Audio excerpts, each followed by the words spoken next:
Yang kedua, kita harus tahu gerak benda berdasarkan lintasannya.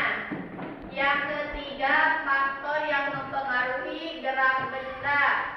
Yang keempat, gerak benda juga dipengaruhi oleh bentuknya. Dan yang terakhir, mudah atau sulitnya benda untuk bergerak ditentukan oleh permukaannya.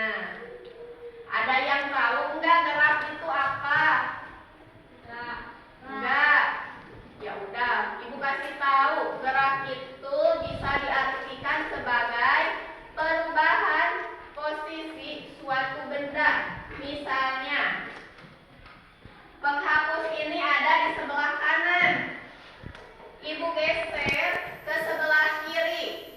Itu tandanya ada pergerakan. Kemudian contohnya apa lagi? Misalkan buku. Buku misalkan dipegang sama ibu, kemudian disimpan lagi. Itu berarti ada pergerakan dan perpindahan. Ya. Tujuan pembelajaran kita kali ini yaitu siswa dapat menentukan berbagai cara gerak benda. Lalu siswa dapat menentukan juga hal-hal yang mempengaruhi gerak benda. Gerak itu bisa dibagi menjadi dua. Ada gerak lurus yang juga gerak berlimpah. Gerak lurus merupakan gerak benda yang lintasannya garis lurus.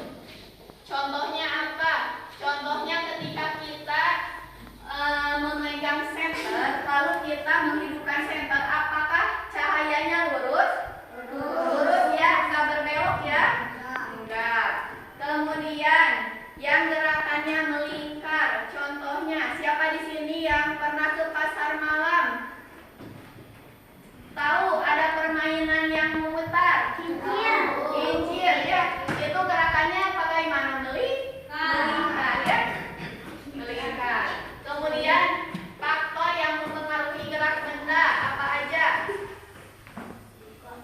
Faktor yang mempengaruhi gerak benda yaitu bentuk benda dan juga permukaan benda.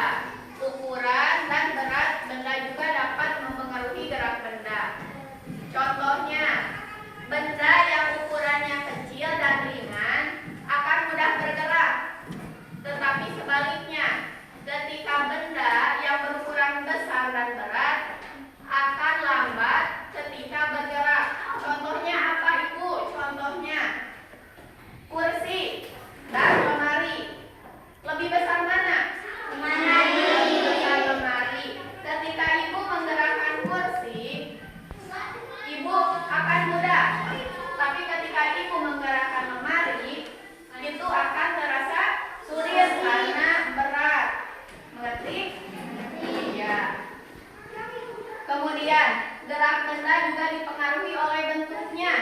Contohnya lingkaran dan persegi. Kalian coba bayangkan roda mobil, roda sepeda, roda motor, bentuknya apa? Bulat atau lingkaran. Ya. Coba kalau misalkan mobil rodanya persegi akan mudah bergerak tidak? Tidak ya. Tapi kalau bentuknya bulat atau lingkaran itu akan lebih mudah bergerak ya. Kemudian mudah atau sulitnya suatu benda untuk bergerak ditentukan oleh permukaannya. Benda yang permukaannya halus biasanya lebih mudah untuk bergerak, beda dengan benda yang